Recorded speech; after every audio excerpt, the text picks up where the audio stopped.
Cover Her Face by P.D. James, dramatised by Neville Teller, with Siân Phillips, Hugh Grant and Beatty Edney.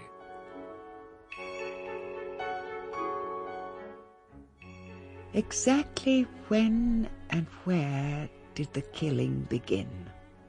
Oh, about the events themselves there was no mystery. It all came out in the trial, the newspapers. But at what moment did the actual murder start to happen?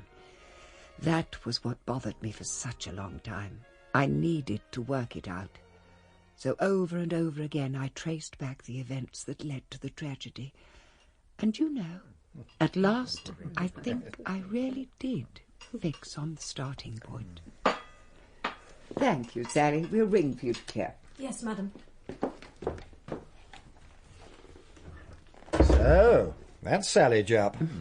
Pretty young thing, isn't she? All that golden hair. A little too pretty for her own good, Doctor. Evidently. How do you like having a baby around the house again, Eleanor? The dinner party I threw at Martingale. That was the opening scene of tragedy. Martingale.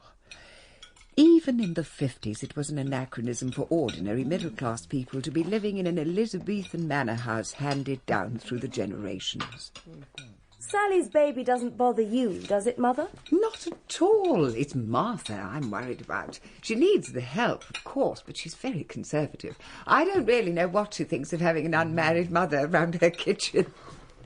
I suppose we Maxies were an anachronism. Leftovers from the interwar years. How on earth did we survive unscathed into the 1950s?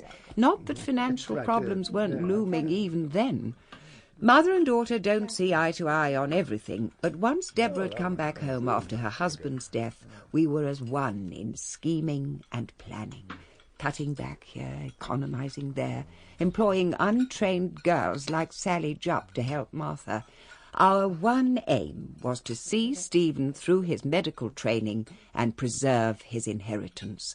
We were determined that when Simon, bedridden and nearly helpless in an upstairs bedroom, finally slipped away, Stephen would succeed his father to the house and grounds, just as Simon himself had inherited them from his father.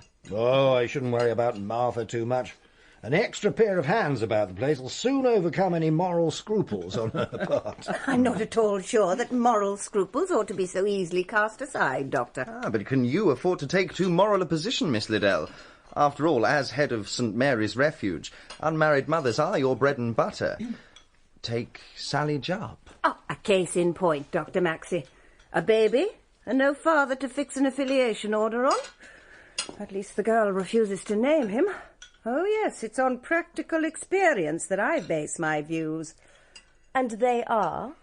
In a word, I see no reason why a girl who's simply gone after a good time, quite regardless, should receive more consideration from society than a young married mother struggling to bring up a family decently and respectably. Well, a few shillings from society don't go very far these days.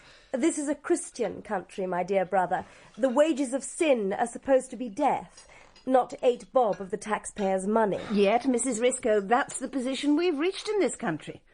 And if those seem like revolutionary ideas, then that's even further proof of the decline in our moral standards.